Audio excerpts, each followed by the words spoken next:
So who is this? This is King Akhenaten, aka Amenhotep IV. He was an ancient Egyptian pharaoh of the 18th dynasty who ruled for 17 years and disappeared perhaps in 1336 BC or 1334 BC.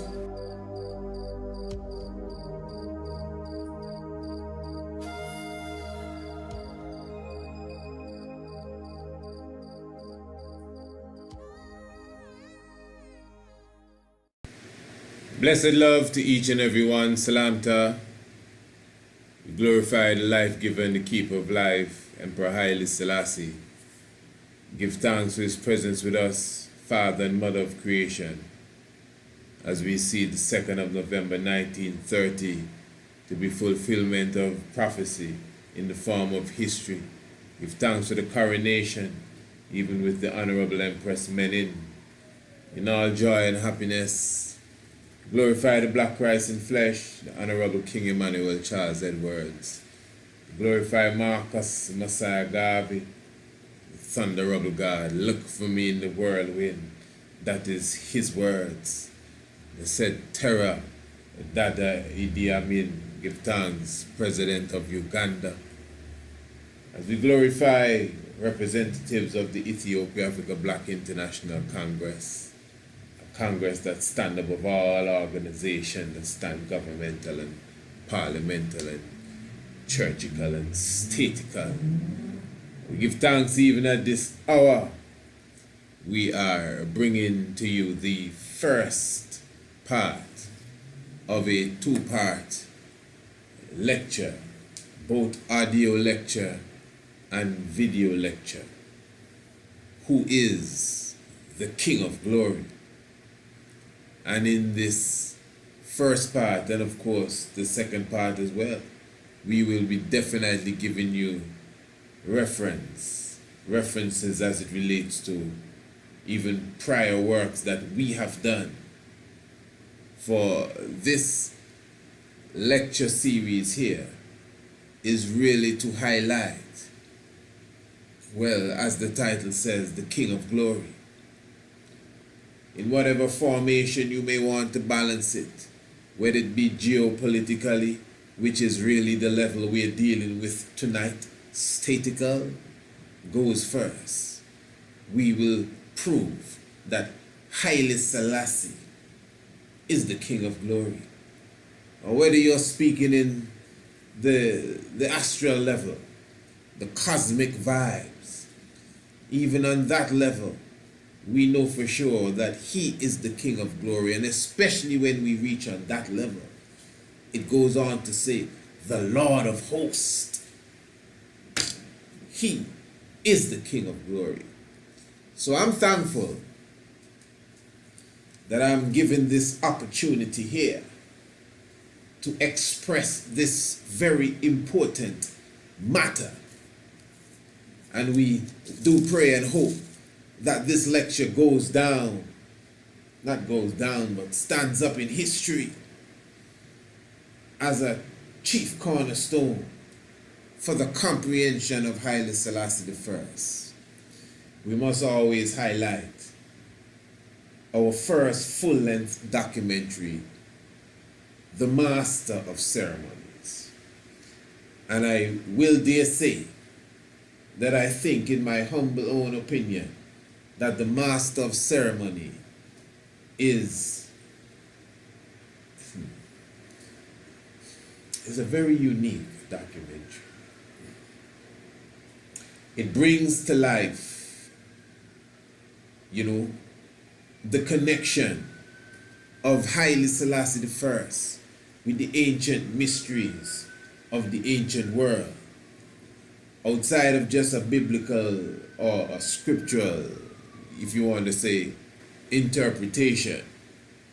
We're also looking at it now from the mystery school, the cosmic levels, and the Master of Ceremony actually brings light to that. And then from there on, we have dropped not only our full-length documentary, for example, 7, and even The Night of the Black Tiger. Within these three documentaries, there is irrefutable evidence. Irrefutable. Ain't nobody could just get up and try to come and stand in front of these three canons and pretend they're waving some flag saying they disagree. Impossible. I mean, it doesn't matter how much knowledge you have, and I'm ever so ready to sit and listen to any level of correction. I really am. But you can't tell me all of what I say is just dead wrong. I mean, come on, you know. So the point is that we have done these works on that official level, and of course the YouTube catalog speaks for itself. You know, Haile Selassie the human is Haile Selassie the Almighty God, the cosmic series. You know, Haile Selassie is Orion. These are episodes. Is Haile Selassie still alive? These are episodes you could go right to our YouTube channel and watch everything that I'm saying here. The battle with Haile Selassie and Pope Pius, Pope Paul the Sixth, you know, and other, you know, documentaries that we have done on the internet, you know, directly dealing with Haile Selassie. And not to mention the many programs we have done on the shock of the hour that never reached to the YouTube or to the Facebook, dealing with different levels of the man, Haile Selassie, the Almighty Haile Selassie. But there's one, though, that really stands out to me as one of my favorites. One of my favorites. I love it to my heart. And I think that as Rastafari, if we were honest, you know, because many of us, we don't behave honest. It hurts me sometimes, you know. It hurts me, man. I think sometimes the way I express myself too, because I like from time to time to just remind people, you know what I mean, you didn't hear it nowhere else. Because the time is going to come when it's going to worth something, you know. I mean, it's more than worth something now, but I know what I'm talking about. And people are going to be claiming it. Oh, yes, Selassie Osiris, we know that long time. We who? No, maybe you did, you know. But you got to explain, because when I said it, trust me, don't feel no way. I never heard nobody in the world express this. No one. Ain't nobody show me it and say, hey, how this look? I sat and pick it up for myself. I'm just telling you, please, don't feel offended. I know sometimes I sound like, you know what I mean, like I kind of, no, I believe me, there ain't no ego kicking in. Nothing wrong with the ego too, you know, don't get me wrong, but you know, trust me, it's not no ego in charge. It's just a reality, and sometimes you have to say it, especially when you see people pretend as if they're not taking you on. They didn't hear what you said, you know. I don't have to get into the biblical line, I won't. But just trust me. So when it comes to, Haile Selassie is Atlas, and we broke it down properly and then build it up. Haile Selassie presenting the Abolik to the United Nations after crushing the League of Nations. That's the symbol of the resurrected one. 1 foot on water and 1 foot on land biblically, but yet still now on the astronomical level. Half of him, there's no constellation at all in the heaven like this. Half on the heavens of the north and half on the heavens of the south. A good brother, I never met him, but in love, posted a comment on YouTube one day and said that he opposes, I think that's he opposes my view, on Osiris. But I think he says he agrees that Haile Selassie, not Osiris, on Orion, that Haile Selassie is Orion, but he agrees that he's Ra, something of the sort. So I told him, in all respect, in all level of respect, I told the brother, no, you disagree with me, but you don't oppose me. There's no opposition to this. It's not, no, don't get me wrong, someone could go on the offensive against you and even attack. But if the attack is so weak that you do not even have to mount a counter-attack or any extra defense. You know what I mean? Yes, they attacked, but they didn't pose no opposition. And I'm not saying the brother attacked me, you know, because I don't think he did. But he was just showing me that he opposed, you know, the theory, if you want to call it, that I have, that Haile Selassie is somehow connected with Orion. And I'm so firm in that. Firm. That's what I'm trying to say. I'm guarding this like a tiger. So I'm telling anyone, you don't oppose nothing. You trust me. Believe me. You do not oppose this. You disagree. But there's no opposition that you have as it relates to this. It cannot be opposed. That's what I'm showing you. It just cannot be opposed. So, with that, I think quite needed introduction there, let us go into the festivities of the evening. And as I said, who is the King of Glory? Which Psalms is that? That's the 24th Psalm. The 24th Psalm chant. Psalms are made to be chanted, you know. That is why we have the Psalm chants as Bobo Shanti. So who is the King of Glory? The Lord of hosts, the Lord mighty in battle. According to the book, lift up your heads, O ye gates. Lift up your hearts, O ye man. And lift ye up, ye ever-living hearts, ye ever-living doors. King of Zion must come in. King of glory shall come in. Wow. So who is this King of glory? Yeah, so that's a question. It answers it too. The Lord of hosts. The Lord of hosts. And if you watch the documentary we did, talking about is Haile Selassie the Almighty, you'd have a good comprehension of the Lord of hosts concept. But yeah, I was saying something, I didn't finish my thought before, I didn't complete the thought. I was saying outside of all these videos, just came to me. Sometimes you're talking and you don't complete your thoughts. Is Haile Selassie a Freemason? Well, I think, no, is Haile Selassie a Mason? That's how we titled it. That has a special place in my heart. You know, and this is what I was saying, that even as Ras, we pretend we don't want to, you know, act as if, you know, go and watch it, man, and take it in. If you cannot understand that aspect of the Haile Selassie from 1892 to when we see him at 1974 and disappear, if you can't comprehend that Masonic aspect, well, I mean, you're just wasting your time. You're pretending. You were pretending, you're hiding your head in the sand like how they say the ostrich does, but the ostrich don't really do that. But you're still hiding your head in the sand, pretending as if you didn't see. People like to get real dogmatic about it and saying that I'm teaching people that Haile Selassie is a Mason. I wish you would watch the documentary properly, man. You hear me teach that to anybody? I wish you would watch it properly. But yet still, just taking a snippet from it, I mean, one cannot deny being a member of several organizations that are branded even up to this day as Masonic organization. What's wrong with you? But at the same time, again, I don't want to try to give that lecture here because that was done. And for those who are really serious about the knowledge, revisit that.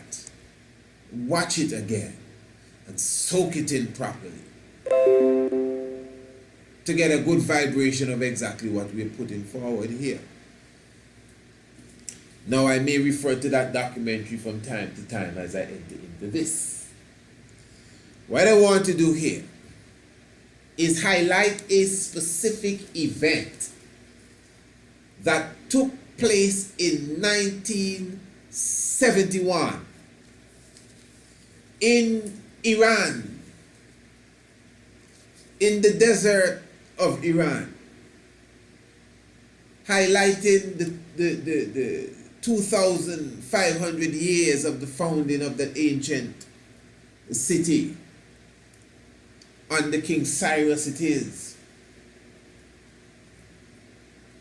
And this is the coronation of the King of Kings, the King of Iran, the Shah of Iran. This is what I'm going to be highlighting here. The question is, who is the King of Glory?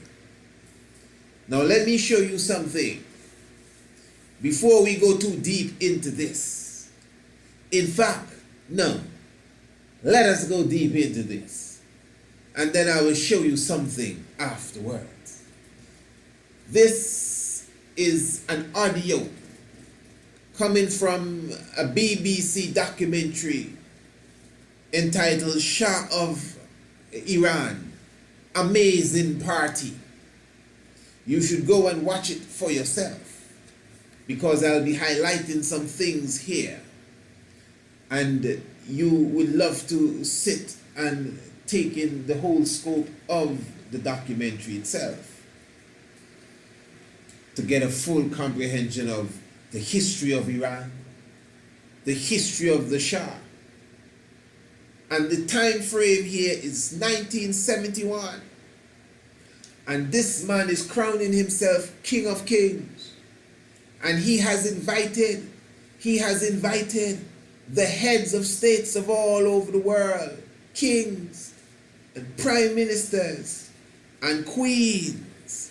And at this time they say, like, they've never seen nothing like this before, that so many heads of state would leave where they are to come and witness the crowning of the Shah of Iran to a next level, a higher plateau, taking up the title of his predecessors in the ancient time, almost 3,000 years ago, to take up the title of not Negus and Negasim, I think it's Shah and Shah,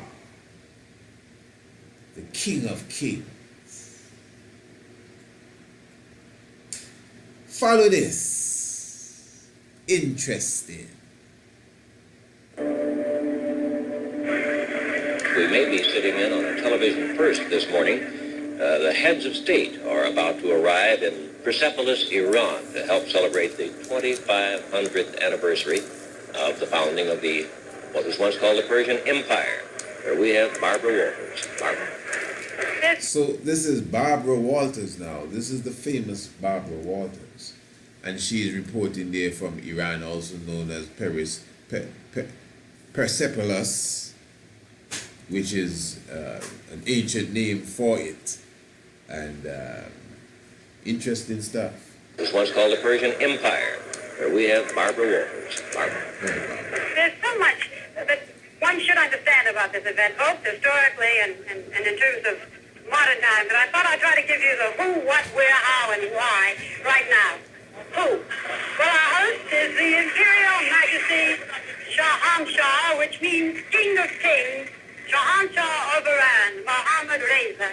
Been the Shah since 1941. He's one of the richest men in the world.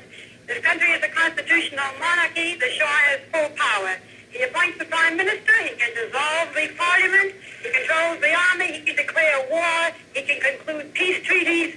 He controls the press. Very little criticism of him is allowed. His word is indeed the law. Now, so this is the American news agency reporting on the events there in 1971. So she was definitely, that's Barbara Walters there on the ground while the festivities are taking place. Okay, this is an interesting event. This event, you know, although we gloss over it, is something that you have to look at deeply.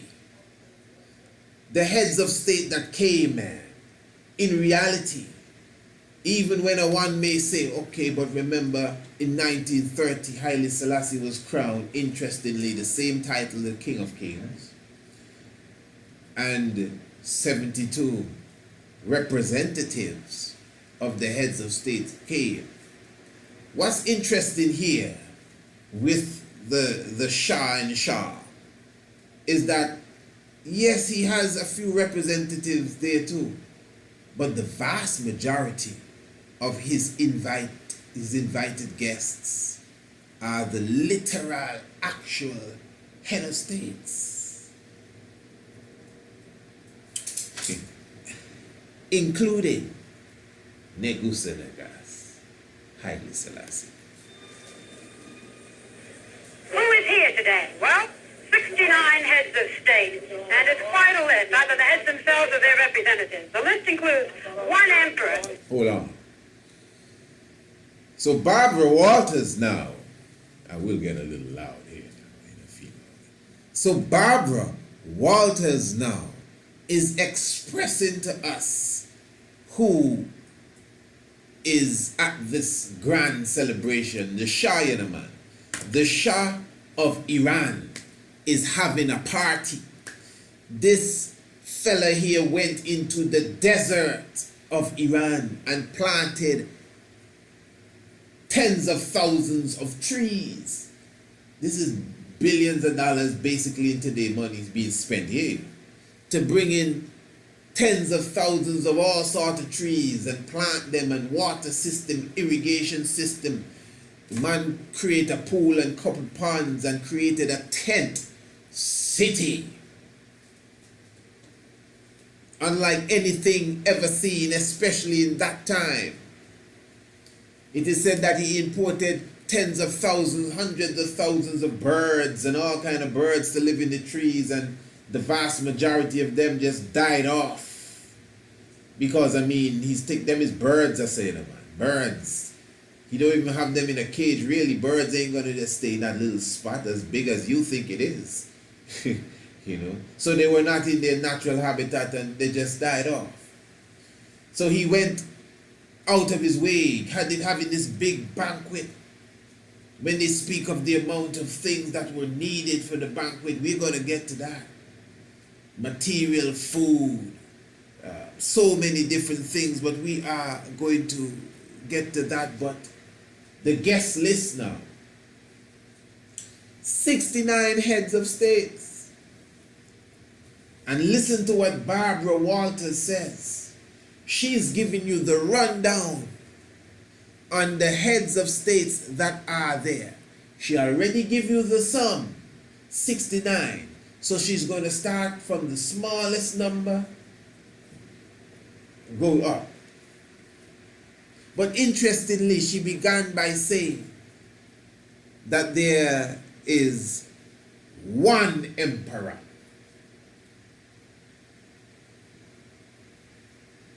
And this is obviously the King of Kings, Haile Selassie.Who. Remember, the Shah is being crowned King of Kings. This is, remember the video, the Pope, Haile Selassie battling the Pope. I mean, this is the same kind of vibes, you know. Follow me, God. This is cosmic warfare. Who is the King of Kings? Who is the real King of Kings? We will see. This whole inauguration or coronation, whatever you call this, alone proves who the real King of Kings is. Let us go with the flow. Who is the King of Glory? Who is here today? Well, 69 heads of state, and it's quite a list, either the heads themselves or their representatives. The list includes one emperor, 8 kings, 5 queens, 15 presidents, 5 emirs, 4 ruling princes and dukes, 1 royal princess, 2 governor generals, 2 heirs apparent, 4 junior princes, 3 vice presidents, including Vice President Agnew, 4 prime ministers, 7 sheiks, and 1 wife of the president, and that's everything but a partridge in a pear tree. Now, so basically, you could hear there was even a good amount of kings there, presidents, dukes. In fact, the Duke himself, Prince Philip, he was there as well. Queen Elizabeth was not there, and according to this documentary, she was absent for specific reasons, and you may guess what the reasons are, and more than likely you are correct. But then that even brings it more to our point, and it will prove our point more and more, you know. But anyway, you see, my brothers and sisters, this now. So we're drawing the picture here. As I said, we are in Iran, the ancient city of Iran. And Mr. Shah is basically kind of recreating and reenacting the history of his people as it relates to the anciency and the ancient city, and of course the ancient heroes and ancestors. So this is what he's trying to bring to life, and using his power to gather his counterparts from across the globe to come and pay homage to him as the King of Kings in Iran. That's basically what's going on. All right, let's listen to this. Cyrus, King of Kings, champion long before Magna Carta of human rights and liberties. Cyrus, the founder of Persian culture and the father of Iran, the land 5 times the size of Great Britain, which this Shah rules today. It had fallen to him, after a twilight in his nation's long history, to remind the world and his own people of Persian pride. So you get a good comprehension there of the science, that is going through. Now, at the beginning of all of this, the Shah gave a great speech. And we're going to get a bit of encounter here from a witness, an individual that was there working with the Shah. And he's going to explain to you what took place. And while the Shah was giving this speech, he's giving this speech at the tomb of the same Cyrus that he's now mimicking.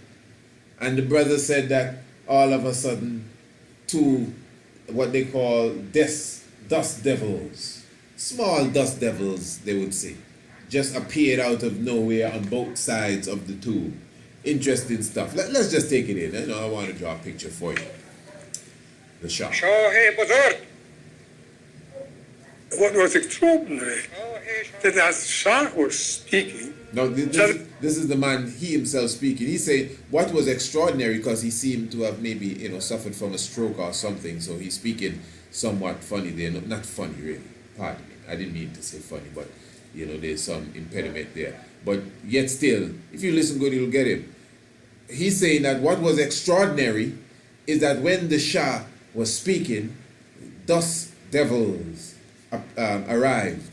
What was extraordinary, that as Shah was speaking, suddenly on both sides of the tomb,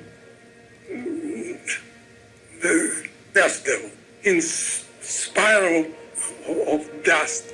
Both sides of the tomb, he said, in spiral of dust. He repeats, and it goes again up. So, it was an extraordinary. And I said, how did they accomplish that? I thought. He said, at that time, he said, I wonder how they accomplished that one, I thought, Okay, you say, man, this had to have been, It was prepared. It was prepared. It was like a play. Vaudeville. It was like an opera, the stage. And I was moved.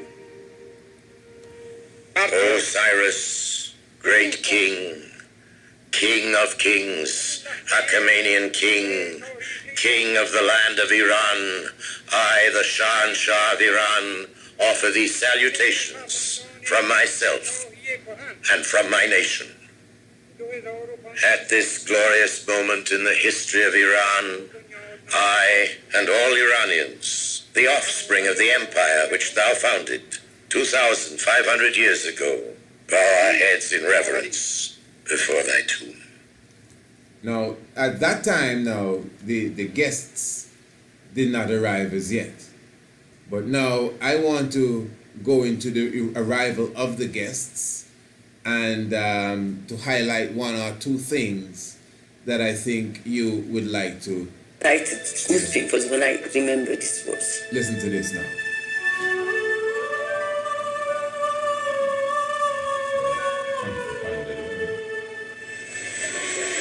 In the middle of October 1971, 62 heads of state converged on the airport of the fairy tale city of Shiraz.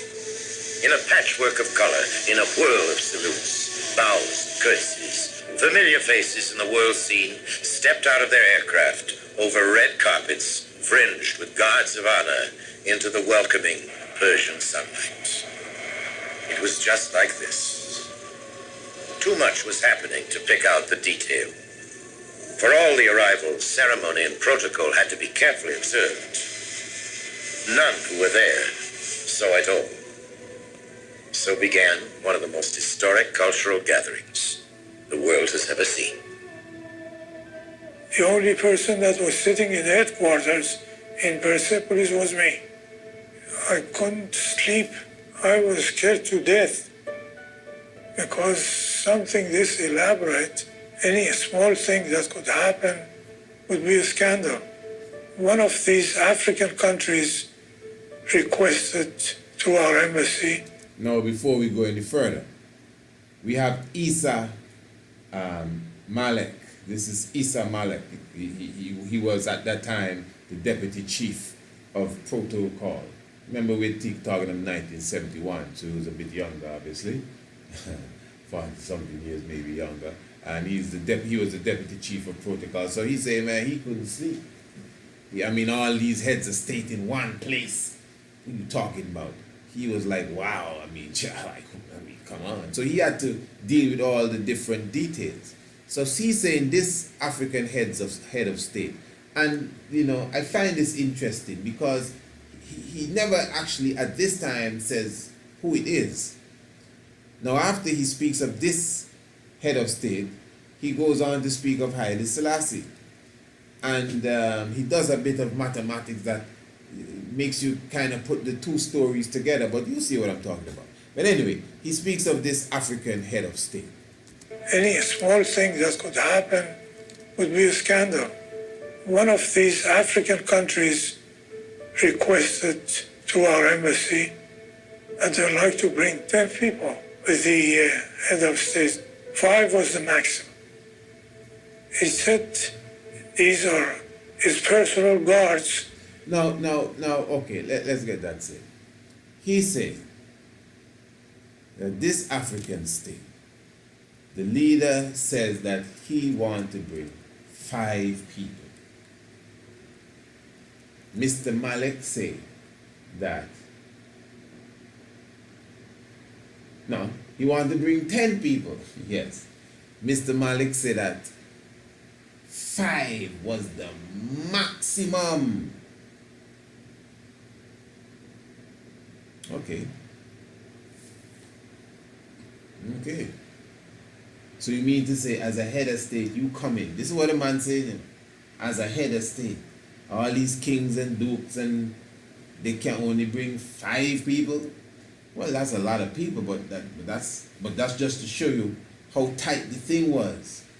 That you could not come with more than 5 people. This African head of state said that he come in with 10. He didn't say who the African head of state was. All right.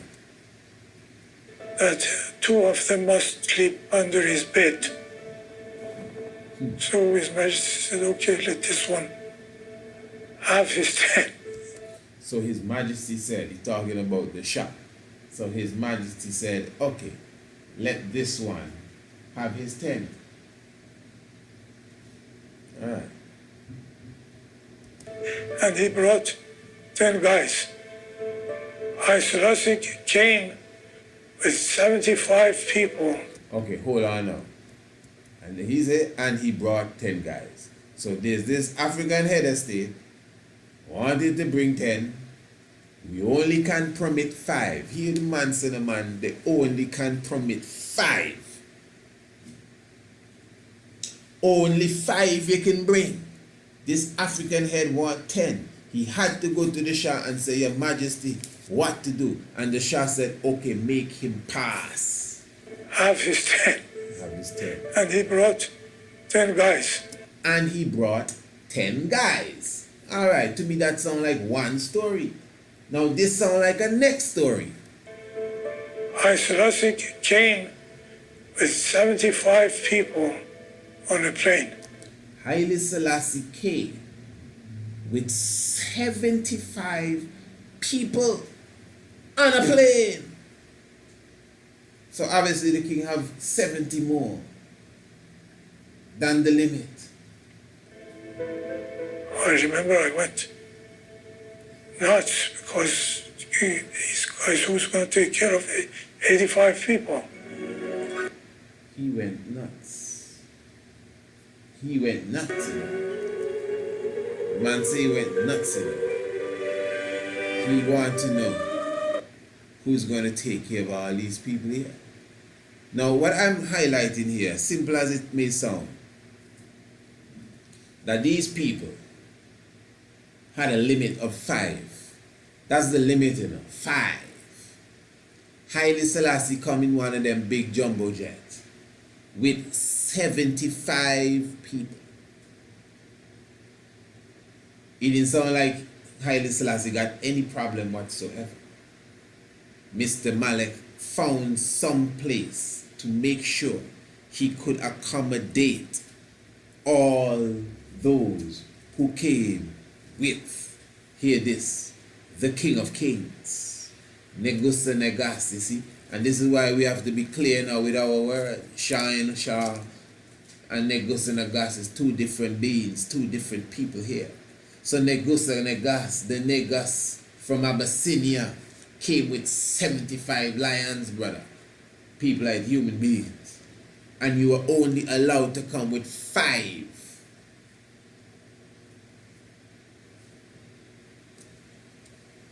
And they had to make way and rule for these people. I find that very, very, very important. Now, why wasn't Queen Elizabeth there? This is the Queen of England. Why didn't she come to see the coronation of the King of Kings? Clearly felt a bit awkward about the pretensions the Shah was portraying.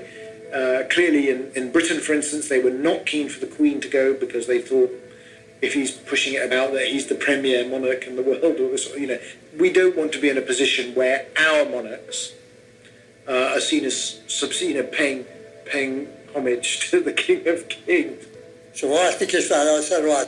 No.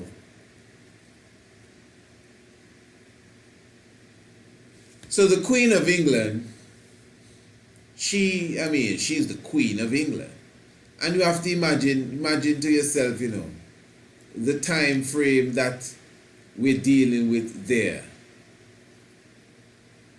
So the Queen of England is saying that she, Britain is saying that they don't want her to go and pay homage to the Shah because it's kind of, but she dealt with the Shah already.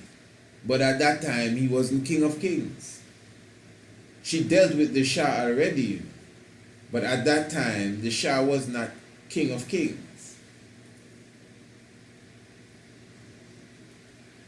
So now that he's proclaiming himself King of Kings, Elizabeth is refusing to go. Now, this is where we refer back to Is Haile Selassie a Mason? The documentary I'm talking about, the video lecture. It's a video lecture like this one. But this one is in both audio and video. And in that lecture, we obviously gave, I think, a good understanding with what Mason is and Freemason is. We went into that on an academic level. We don't have no time to be, playing around and Illuminati and just get lost in this thing. Let's deal with it realistically. What is a Mason? What you talking about? What's a Freemason? Where did it begin according to what we they teach us, at least what we go and research for ourselves. The Knights of the Templars, the Knights of the Temple of Solomon, very key. You got to get into this. The Knights of the Garter. And we showed you the ceremony where Haile Selassie, his pace, replaced that of him who is supposed to be the head of the Knight of the Garter, which is the Prince of Wales, who at that time was Prince Charles, even at this time. Is Haile Selassie a Mason? It's on the YouTube. I can't go into it right now in the fullness. Just watch it again to get a good comprehension of where the king, is on the chessboard. Them is history, that's done passing, man. The king liveth, the king alive. That period done gone. That has already been fulfilled. We ain't got more time to be playing Ring Around the Rosie with Elizabeth and them people here. This is a different level now we gone to. But as we reflect on history, it was obvious that greater than Solomon is here. That's why we came to the conclusion that Haile Selassie, in that quote-unquote Masonic game, was not just the Grand Master, but the great architect, which is God himself. So I'm saying, whether you agree with it or not, that is what the heads of the world were seeing. Those who are practicing the Masonic rites. You believe that all leaders of the world got to be Mason, all right, and got to practice some kind of funny handshake, okay, all right. But they understood that their grandpappy Solomon and his great-great-great-grandson, whether you believe David existed or not, they laugh when you talk. We're not talking about that. What are you talking about? That's where you carry the thing? Yeah, but greater than Solomon is here. Whether you believe in Solomon, that don't mean nothing. They see Haile Selassie as the great descendant of Solomon and treat him in the rights of Solomon, who they consider their great-great-grandmaster. And this is not just Solomon, but greater than Solomon is here. The great architect with the compass and the square, creating the atmosphere. Negus and Nagas is here. And they know that. Who you think they call upon in prayer?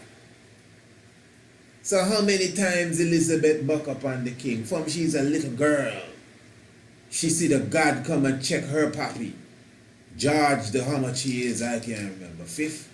Yeah. How many times? And when she became queen, and she understand, and giving him back his scepters and all of these different things, and showing pure reverence, and her mommy, Queen Mother Elizabeth, how she fall to the floor when the king come and visit them. The picture is there, and with the flowers in her hand, how they reverence the King of Kings, giving him the holy space. In the tradition, the only ceremony the emperor went to of the Knights of the Garter, no one could put on their hat before the emperor put on his hat.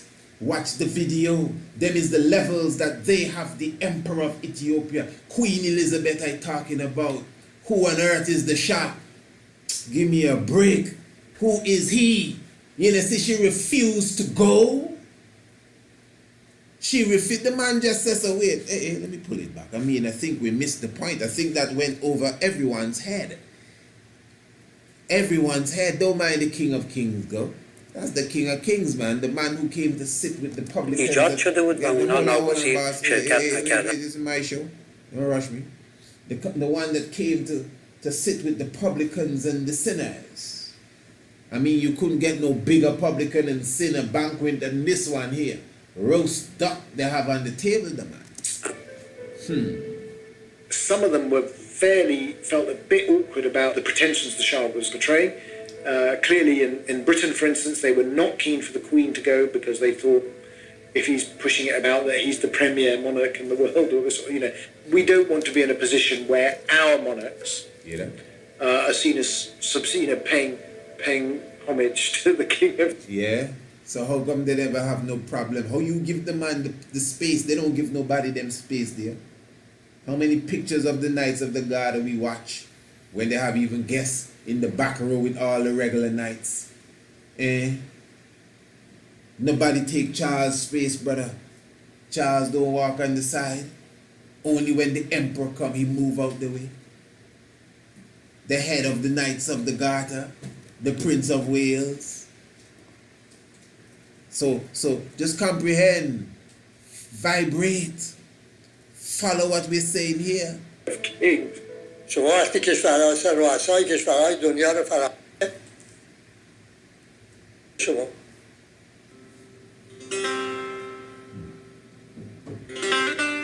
من یادمه چون من یه What I would like to highlight as well,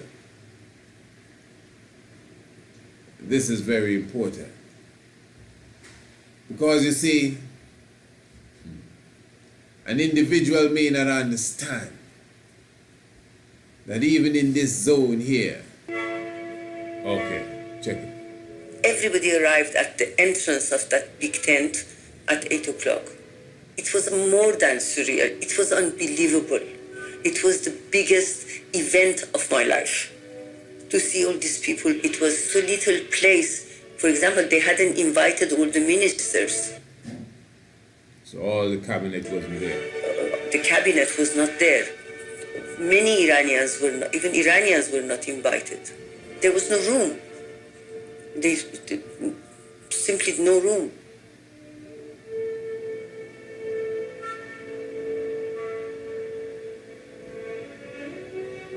People hadn't planned exactly what they were going to do with all these monarchs. I mean, they had them in their tent cities, but then what? Nobody had really thought what was going to happen once they all came in the huge tent. And so the Shah and the Shah-Banu were there to greet them, the guests, and they started piling up because they couldn't get through the receiving line quickly.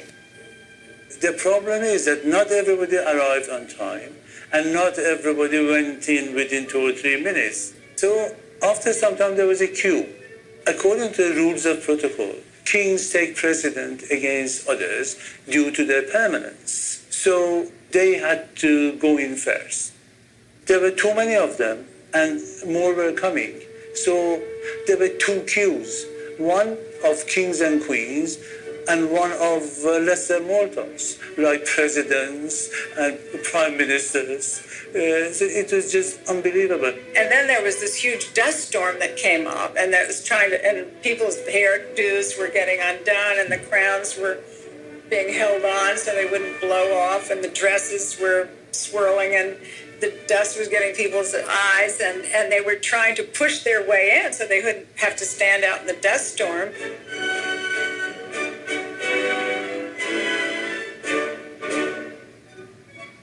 This storm just came at the wrong time.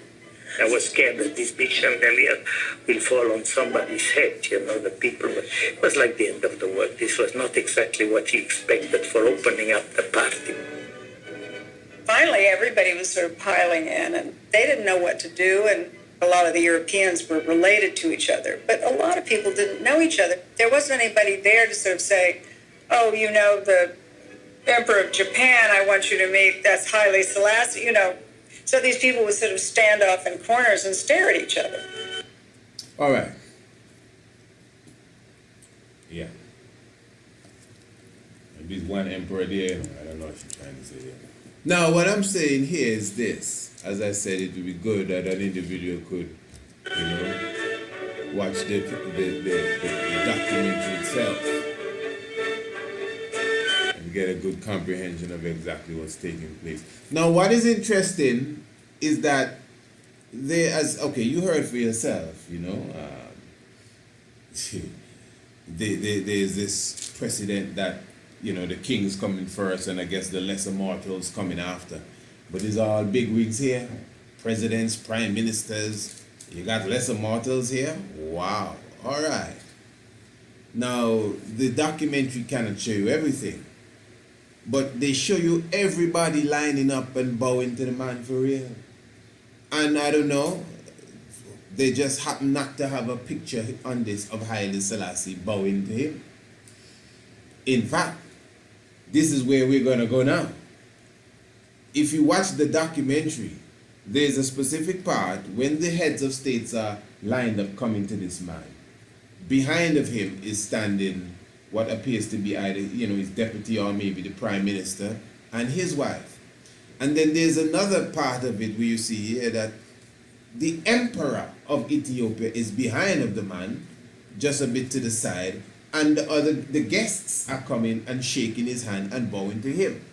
All right, hold on. Also, they're watching the documentary because the event, I think, took about 2-3 days. So they had different events. I guess fireworks, this is where the banquet is taking place, and other things. And Haile Selassie.Who is the individual that is being chaperoned, or is escorting, let me put it this way, the wife of the Shah. Now you got to have a protocol kind of mind when it comes to geopolitics. At least to get what I'm getting at here. The point I'm making is that we have all these heads of states here.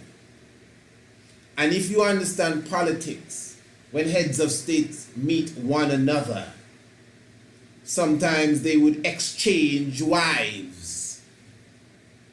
And when I say exchange wives, it may go deeper than I mean in front of the camera, But let's just keep it on this level. So as it's basically not political necessarily I'm looking at, a diplomatic Masonic game. It is a Masonic game. A message is being sent when an individual can walk with your wife. Hear me good, man. Hear me good. You see, even as Bobo Shanti, we say that when King Emmanuel came before the Brigadier General, he ran out of his office. And any man that he leave in his office, that man becomes the head of the army. I mean, to the untrained ear, they may say, what? Because the man come in the office and leave you in there. That means you're the head, and that makes sense. It makes a lot of sense. That's the army, man. How you will leave your office? Leaving the building office is like leaving your protocol or your post, your office as an officer. So what I'm saying, that at these special events, banquets, speeches, and other things, the protocol position seen here is Haile Selassie, the King of Kings of Ethiopia, accompanying the wife of this Shah of Iran, the King of Kings of Iran. Now, Empress Menen had already made a move. And the emperor, the emperor actually went into a monk state at that time. I mean, maybe even before that, I can't tell about the emperor business, but the emperor is a holy, holy vibration amongst us. So in other words, I don't want to talk about the emperor like this, but maybe just for clarity, Most High, just forgive the tongue, but the emperor ain't got no woman there. The emperor just moving how he moving, So he's not nobody to exchange with the Shah. And the Shah's wife, the Empress of Empresses, that's what her title is the one that is moving with the emperor for the whole events. For the events is her and the king. What kind of sign is this? It means something So why is she not flexing with Prince Philip? Why Elizabeth gonna be upset? Why is she not flexing with his enough fellas there that ain't got no wife? Or didn't come with their wives? Kings and enough kings. How much kings they say? About 12 of them. How come she not flexing with none of them? Why is she moving with the emperor? I will tell you why. Just like how the emperor was given the space at the night of the God ceremony. In a sense, I mean, that's the man's wife. I mean, of course, we know upon them levels there. Neither is the Most High. But that doesn't take away from the symbolic gesture of the whole protocol thereof. There was caviar at the big dinner. No, they were not night and day caviar. No. Now listen to this. Protocol was a nightmare of all nightmares of this thing. Everybody was sort of looking to see where everybody else was seated and who had a better seat and who had a better ranking. So all that was going on at the same time. No, you hear that. So she's flexing it with the King of Kings. Now you hear that. Everybody was looking. No, she just said, in a sense, she spilled the beans, Protocol. Everyone was looking to see who had a better seat. All right. Okay. All right. Let us see who had a better seat. I mean, she just said it, man. Everyone was looking to see who had a better seat. This was at the banquet. And I mean, they had everything there. I mean, there's thousands of bottles of wine and silk. How much silk and roast duck and this and that. 22,000 bottles, wines, as we're saying. There's so many things. How many ostrich egg, all kind of things that was going down at this banquet. But anyway, publicans and sinners. What I'm saying is this. The queen, who's seen as like the most beautiful thing there, Queen Farah,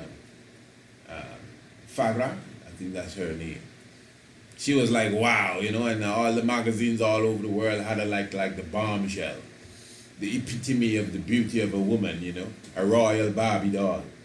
So,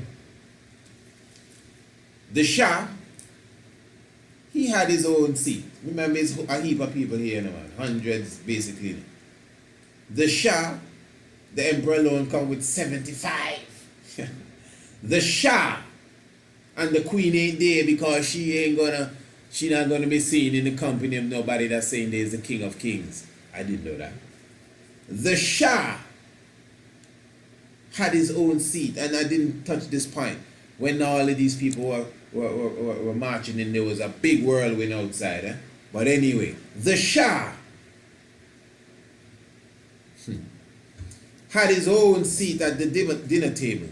More than likely, his seat would be at the head of the dinner table. That's my meditation because, he is the King of Kings, so he has to have the head seat. And at the same time, because he's the boss, isn't he? So he has the head seat.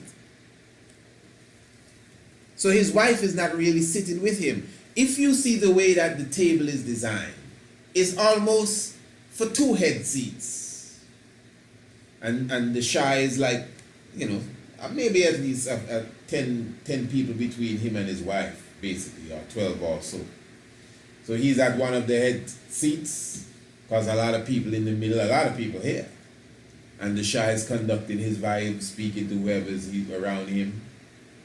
And his wife, not necessarily at the other head seat, but she's sitting to someone else, next to someone else who's basically at the head of the table. And it's the same person who she's been the chaperone of or escorting for the whole festivities. Haile Selassie.Who. Even the part in the video where they all come and kiss his hand when they put the crown on his head, they failed to show Haile Selassie doing that. What I'm saying is, brother, and sister, this is a coronation for the King of Kings. There's a man invited to this coronation who already have the title, the King of Kings. An old man. In the next couple of years, the Derg is going to come and overthrow the monarchy that he represents. Haile Selassie the first. The Negusa Negas, the King of Kings since 1930. The old lion with the battle scars to prove it. The only emperor there amongst the little children. And this little kid is going to crown himself the King of Kings. And the King of Kings is there. I don't know if he was losing his mind. Something have to be wrong with him. And just to show you who we're dealing with, you can only bring 5 people, and he put in with 75. No questions asked. And just to prove who he is, he don't need to line up with the rest and come and bow. He don't need to kiss the hand of the new King of Kings. In fact, he is the one moving with the King of Kings' wife for the whole 3 days. Diplomatic gesture, really. I mean, nothing beyond that. So who is the real King of Kings here? I mean, who is the real King of... You're being crowned King of Kings. And you bring another King of Kings. And everybody there kiss your hand except the other King of Kings. What's the point? Who is the real King of Kings? And then the Queen of Queens now in England, who feels she's the top of the world. She ain't got no problem bowing to the King of Kings of Ethiopia. She's done it several times. But for one reason or the other, she refused to show up at the coronation of this new King of Kings. A person that, you know, maybe before he was King of Kings, she didn't have a problem meeting. All of this is to explain something. Because when the Ethiopian King of Kings come to her door, she kick her son out of his seat and give him his seat as the head of the Knights of the Garter, even if it's just for a day. Who is the real King of Kings? That's my question. Who is the real King of Kings? Or, to put it in the framework of the 24th Psalm of King David, who is the King of Glory, the Lord of Hosts, the Lord mighty in battle? Do you think this is a puppet show? I mean, the Shah, come on, he look like one of them Sesame Street puppets, brother. You think this is a joke? Man, the hitman, the economic hitman. And I must say on YouTube, I don't find that video get enough. Well, none of the videos get enough views. But that video is, that's a key video for anybody who's serious talking about Haile Selassie, especially on a humanistic, earthly, geopolitical level. You need to listen that video. The economic hitman and Haile Selassie. The economic hitman John Perkins. The Confessions of the Economic Hitman, the book that he wrote, and the several documentaries that are out there concerning such, paints a very clear picture of what was taking place in the world during this same time here when the Shah was crowning himself King of Kings. The Shah is one of the biggest puppets for the CIA. Ask John Perkins. Ask the economic hitman. He gives you the details on Noriega and all the covert operations that were taking place in South and Central America, Nicaragua, Ecuador, Peru, Colombia. Ask the economic hitman. He clearly showed you what was taking place in the Congo, Biafra. If you want knowledge, buck up on the Confessions of the Economic Hitman.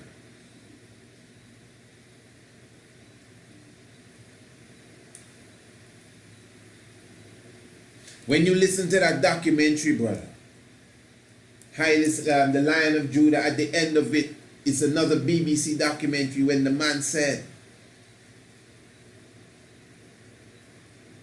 many a men, many a leaders, you know, the upper and the nether millstones that have ground, many a leaders, exceedingly small or exceeding small in this time, and to exceed them, to have prevailed against them for the greater part of 50 years is something unequal by any leader, especially in our time.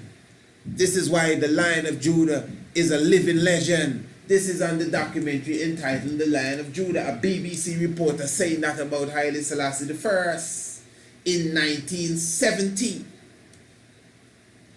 So this Shah thing, I mean, all them little people that come and say they bowing to him with the diamonds in the crown. I mean, them themselves is joke they making. The emperor only go because the emperor is the emperor. I mean, the emperor could have said he not going to, just like how Elizabeth kicking up. Because maybe she herself afraid, she don't know where she's going to be placed in this. But the emperor went, and the emperor had the highest seat amongst the delegates, to the point that to me it even higher than the seat for the Shah. Because everything the delegates had to do, all of them, including Prince Philip, the emperor never did. And he's sporting, sorry, let me use a better term, we're talking about the emperor here. And he's the one that is being escorted by the Shah's wife. Look, he has the head seat at the table. Watch all them champagne glass in front of the king. How much of them here? 1, 2, 3. What going on here? About 20 something glass in front of him alone. I don't know. Yeah, publicans and sinners. I ain't talking religion here. Although I'm quoting from the Psalm because that's the title of where this discussion is coming from. But you never hear me say Revelation 5 said. Up to now you never hear me say St. Mark said.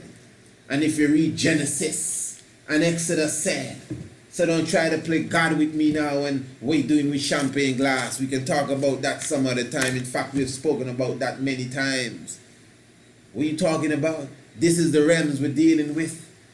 The psalmist himself says, you thought that I was one like unto yourself.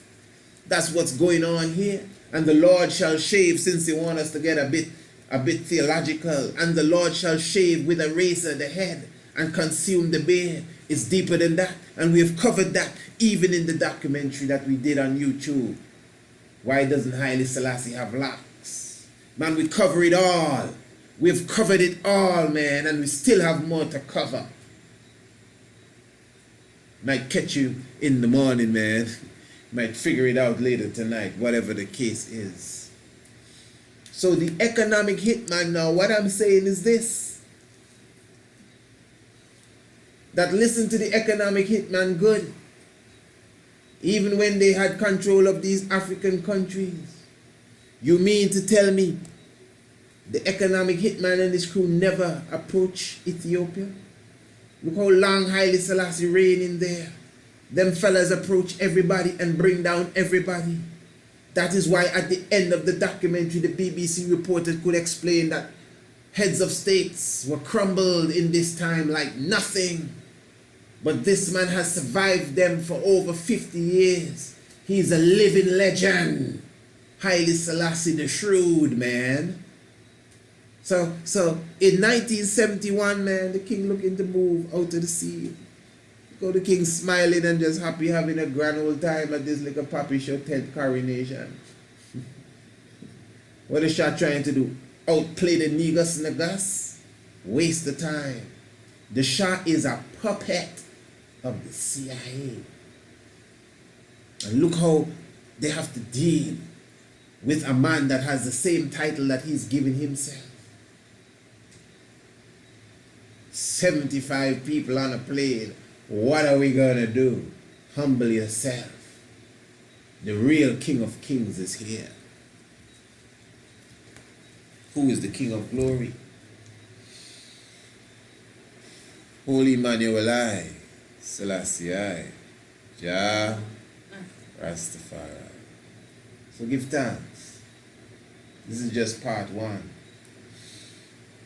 of Who is the King of Glory. So now we're going to part two. This is available on both audio and it's also available on video. This is a video lecture, so it has a slide presentation that goes with it. So the video package, the two-part video package, the video package itself, the video lecture, is of a value, not value, but at an exchange rate of 50 United States currency dollars. That's what it's sold for. The full two-part lecture, Who is the King of Glory? And the two-part audio is for 20 United States currency dollars. So we do give thanks again, all subscribers to the Shock of the Hour, for sure, definitely gets their copy of both audio and video lecture video version of Who is the King of Glory. I would advise that you revisit these videos as it relates to the most important and key character in this time. And also, because it's not available on the net for sure, get a copy of The Night of the Black Tiger, the divinity of Marcus, Messiah Gavi, Holy Manuel Selassie, Jah, Rastafari. I thank you. Blessed love. So who is this? This is Queen Nzinga. She was the 17th century warrior queen of the Ndongo and Matamba kingdoms, which is modern-day Angola. She was born in 1583 and had two sisters, Makambu and Kifunjin Bandi, and a half-brother named Mbandi.